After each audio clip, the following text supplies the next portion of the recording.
Assalamualaikum warahmatullahi wabarakatuh.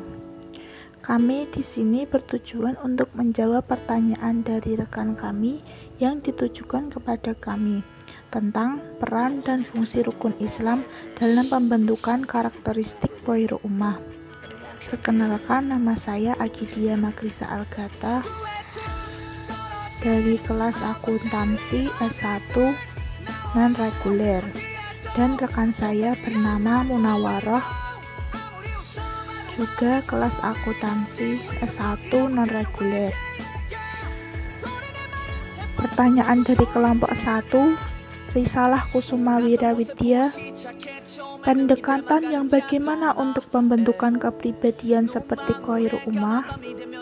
Jawabannya, yang harus diupayakan adalah melatih perasaan dengan cara sedemikian rupa sehingga dalam sikap hidup, tindakan, keputusan, dan pendekatan mereka terhadap segala jenis pengetahuan selalu dipengaruhi oleh nilai spiritual atau nilai ketauhidan dan sangat sadar akan nilai etis Islam. Dari Putri Arumsari, apa yang dimaksud sifat bakil? Bakil secara bahasa berarti kikir atau pelit. Bakil merupakan sifat yang harus dihindari oleh setiap umat muslim. Alasan sifat tersebut harus dihindari karena merupakan perilaku tercela dan berakibat buruk di dunia maupun di akhirat. Selanjutnya dari kelompok 2, Rani Rohmatul Ummah. Apa maksud dari hukum fikih? Jawabannya, fikih adalah pengetahuan tentang hukum syariat yang bersifat praktis yang digali dari dalil-dalil yang bersifat rinci. Dari Syahrinda Melana Parabuati, mengapa kita harus berzakat? Ada berapa macam jenis zakat? Siapa saja yang berhak mendapat zakat tersebut? Jawabannya, zakat kepada orang-orang fakir terikat jihad di jalan Allah karena harta yang baik yang dinafkahkan di jalan Allah. Ada 5 jenis zakat: zakat fitrah, zakat mal, emas, perak, binatang ternak, dan zakat perdagangan atau tijarah. Terdapat 8 golongan orang yang menerima zakat, yaitu fakir miskin, amil, mu'alaf, riqab, ghorimin, fisabilillah, dan ibnu sabil.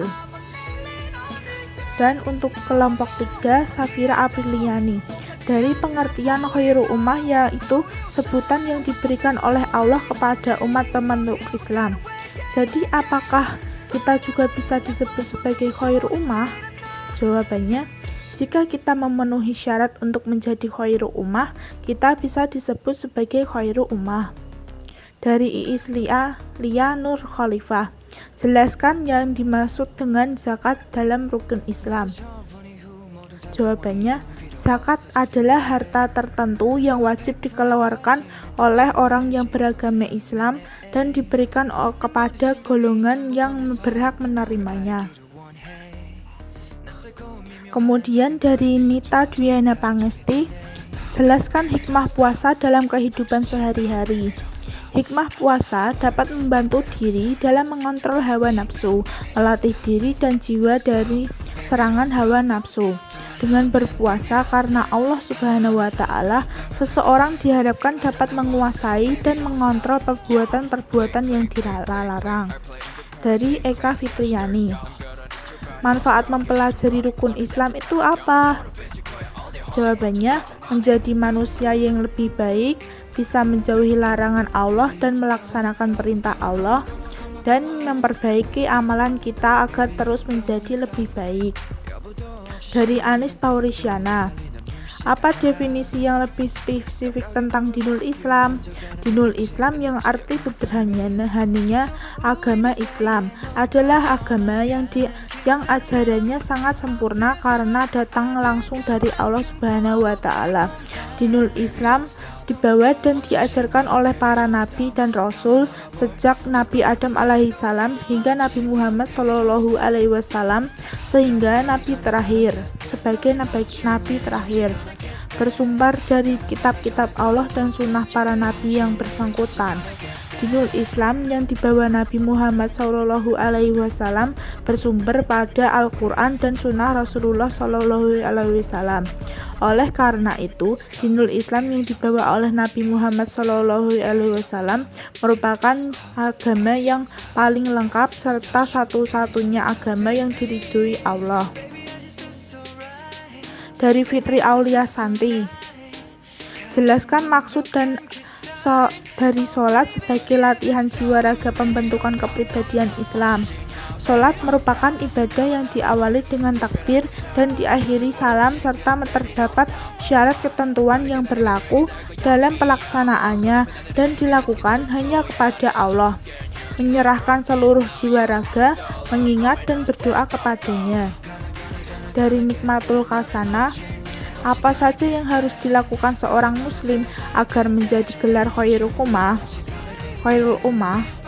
Jawabannya, selalu mendekatkan diri kepada Allah, selalu ingin menegakkan tauhid dan agama Islam yang teguh dan bisa bermanfaat bagi diri sendiri dan orang lain. Dari Indah Suci Fadilah, bagaimana cara menumbuhkan sikap kriteria menjadi generasi khairul ummah, yakni orang yang punya karakter cinta ilmu dan cinta profesi, menghargai keputusan seseorang, selalu mengamalkan sesuatu yang baik. Dari Purwanto, apa yang disebut dengan mitos dan klaim subjektif? Jelaskan. Ketika umat Islam tidak mampu membangun dan memperjuangkan untuk meraih predikat umat yang terbaik atau khairul ummah. Demikian video kami buat. Wassalamualaikum warahmatullahi wabarakatuh.